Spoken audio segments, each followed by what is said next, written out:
প্রশ্ন করি না ভগবান কি করে, প্রশ্নটা একটু ঘোরাও, একটু চেঞ্জ করো। আজ থেকে প্রশ্ন করবে ভগবান কি করে নয়, ভগবান কি না করে। ভগবান কি করে না সেটা জিজ্ঞেস করো।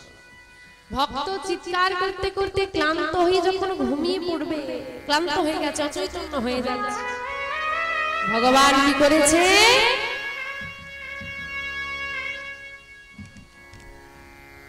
মাথায় পাগড়ি বেঁধে বেরিয়ে পড়েছে ভক্তের জন্য।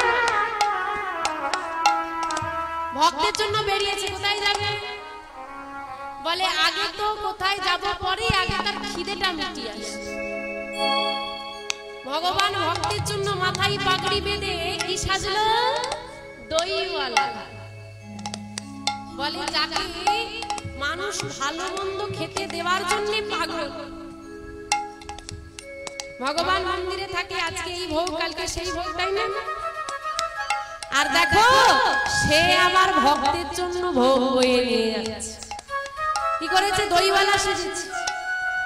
আর দইয়ের ভান্ডটাকে কাঁধে নিয়ে চিৎকার করছে, কে দই দেবে গো, কে দই দেবে গো।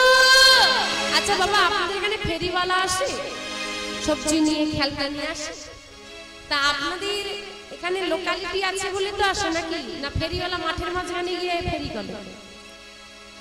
এই ফেরিওয়ালা এতটাই বোকা, আমি আগেই বলেছি বুদ্ধিটাই ফাঁকা মাঠে গিয়ে দই বিক্রি করতে। কে দই নেবে গো, কে দই নেবে? কি ঘুম ঘুমোচ্ছে, ঘুমে তো উঠে দেখছে। আরে ওইখানে নয়, বিহারির কথা বলছি। সবাই বলছে ওখানে মনে হয় কেউ ঘুমোচ্ছে। রাধে রাধে। ওমা, বিহারি যখন উঠছে না, বলছে না দূর থেকে আর হবে না, সামনে যেতে হবে।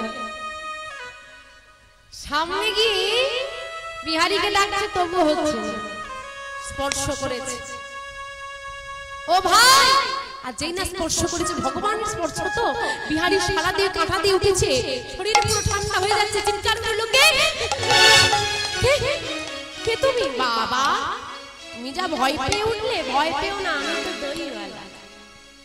তুমি দই নেবে, দই নেবে?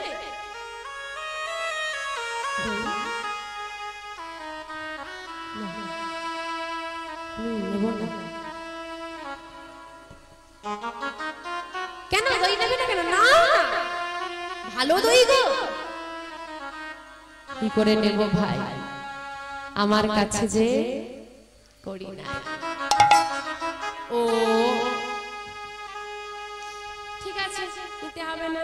তা শোনো, এত রোদের মধ্যে এই ফাঁকা জায়গায় বসে আছো কেন? এখানে বসতে হবে না, এই জায়গাটা ভালো নয়, চলো অন্য কোথাও গিয়ে বসবে। কিন্তু বিহারি যে উঠে দাঁড়াবে সে ক্ষমতাও তার নেই। এ বাবা, তুমি যে দেখছি বেশ ক্লান্ত, তুমি খুব ক্লান্ত তাই না? হ্যাঁ, এ নাও দই নাও। না আমি তো বললাম নেব না। আরে বাবা, পড়ে দিতে হবে না, এমনি না। তুমি দই বিক্রি করতে এসেছো, তোমার ব্যবসার জিনিস, তুমি আমাকে এমনি এমনি দিয়ে দিলে তোমার মা তোমাকে খুব বকবে। জানো, আমি যদি তোমাকে এই দইটা দিয়ে দিই, আমার মা আমায় বকবে না। কিন্তু আমার মা যে জানতে পারে যে পথে আমার ক্ষুধার্ত ব্যক্তির সঙ্গে সাক্ষাৎ হয়েছে, কিন্তু আমি তাকে সেবা দিই, তবে আমার মা ভীষণ আমায় বকবে। এ নাও, আমার কথা শোনো, তুমি এটা সেবা করো। এমনি না নিতে পারো, ভাবো না আমি তোমার বন্ধু। বন্ধু যদি ভালোবেসে বন্ধুকে কিছু দেয়, তাতে তো না বলতে নেই। বিহারি এসেছে বৃন্দাবনে কৃষ্ণকে বন্ধুত্ব করতে, কৃষ্ণের সঙ্গে, আর ভগবান এসে বলছে ভাবো না আমি তোমার বন্ধু। ভগবানকে না কিছু এতটুকু চাইলে সে এত দেয়, চাওয়াটা নিঃস্বার্থ হওয়া চাই, ভালোবাসাটা অন্তরের হওয়া চাই। বেশ, তুমি নেবে না? তুমি একবার মুখ গহ্বর খোলো, আমি তোমাকে খাইয়ে দিচ্ছি। ভগবান নিজে হাতে ভক্তের সেবা করছে, আর সেবা নিতে নিতে বিহারী বলছে, বন্ধু দইয়ের আগেও আমি সেবা করেছি, কিন্তু এত স্বাদ আমি পাইনি, যেন অমৃত। সেবা হলো, সামনে জলাশয় থেকে জল পান করলো বিহারী। আমি সুস্থ, আমি খুব সুস্থ বোধ করছি, আমার খুব ভালো লাগছে। কিন্তু বন্ধু, তোমার নামটা তো জানা হলো না, আগে তোমার নাম বলো। আমার নাম তো বিহারী লাল, তবে আমার নাম নন্দদুলাল। বাহ, আমাদের নামেরও তো মিল আছে।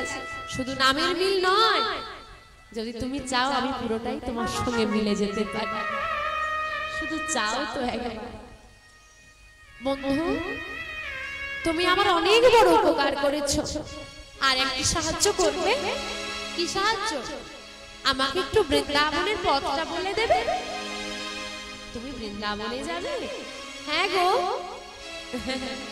বন্ধু, যদি তুমি বৃন্দাবনে যেতে চাও, তবে বলি আর কোথাও যেতে হবে না, এটাই শ্রীরাম বৃন্দাবন।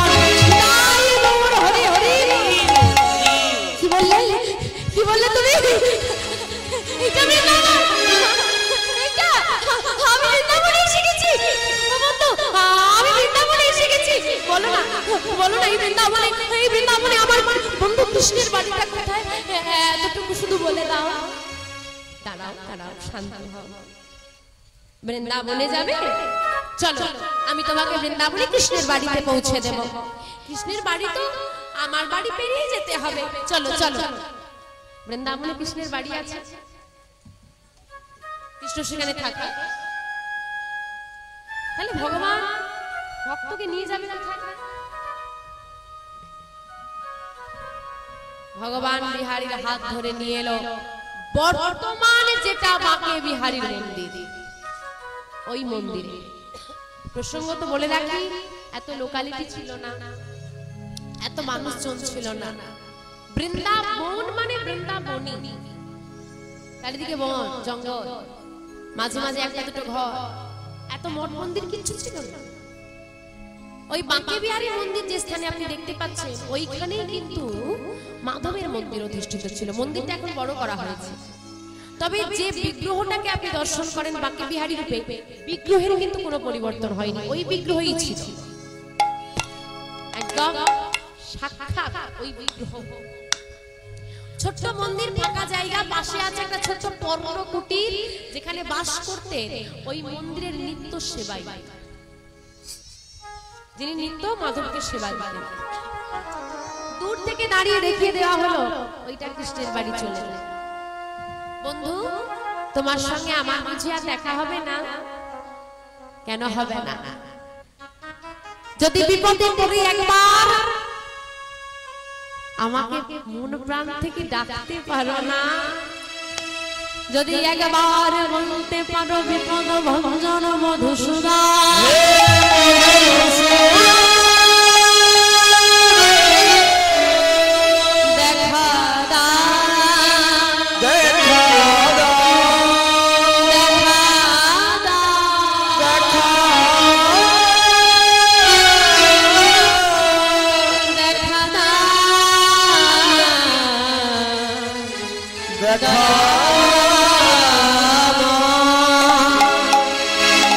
যদি একবার প্রাণ থেকে আমাকে তুমি ডাকতে পারো না, আমি সারা বৃন্দাবনে থাকি, আমি ঠিক চলে আসবো বন্ধু।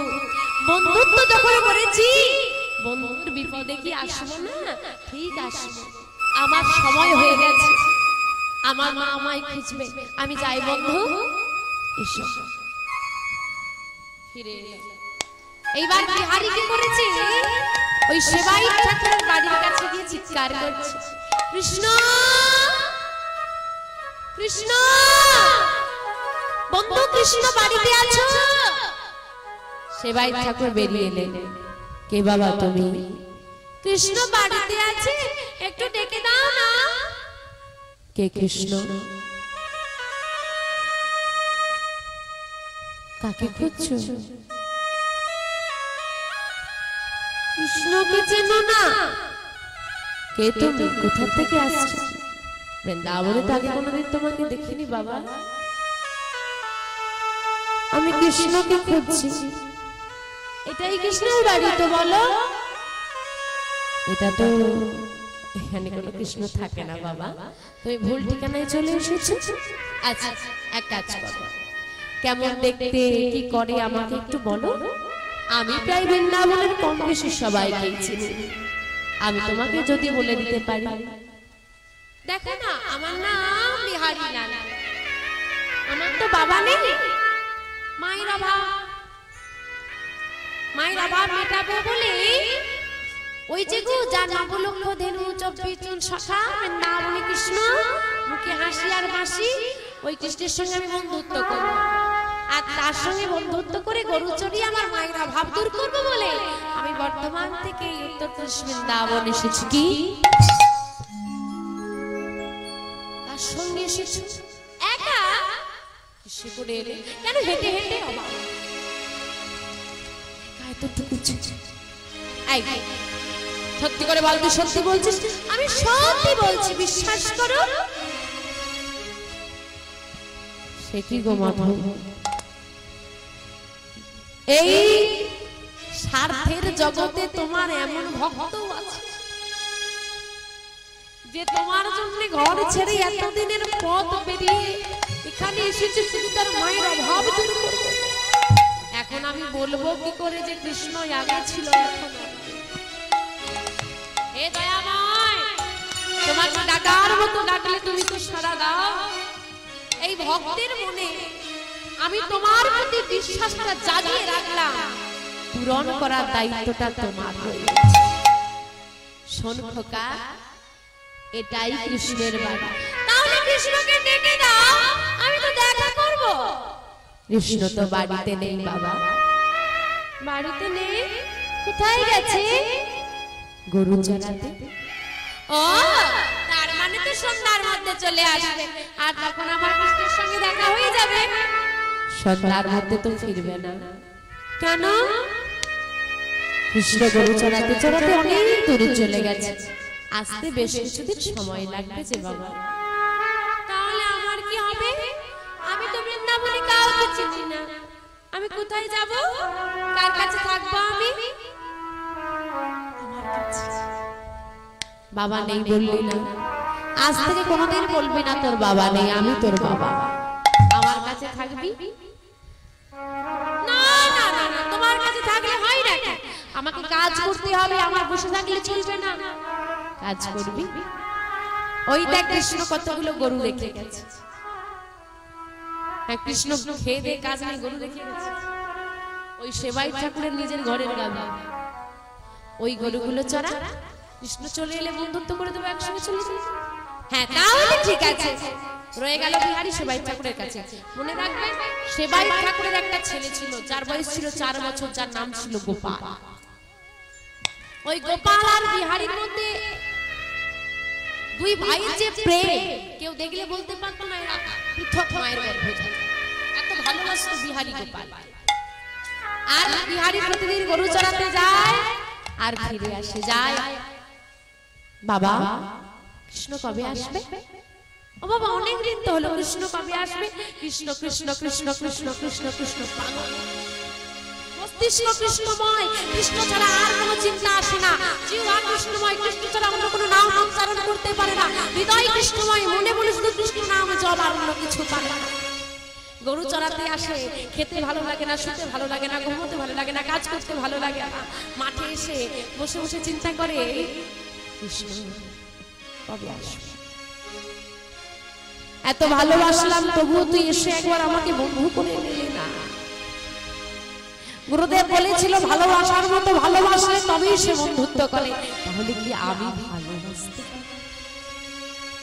ওই গাছের তলায় বসে বসে নয়ন ধারায় মুখ ভাসাচ্ছি আর বদনে বলছে কৃষ্ণ কৃষ্ণ কৃষ্ণ কৃষ্ণ।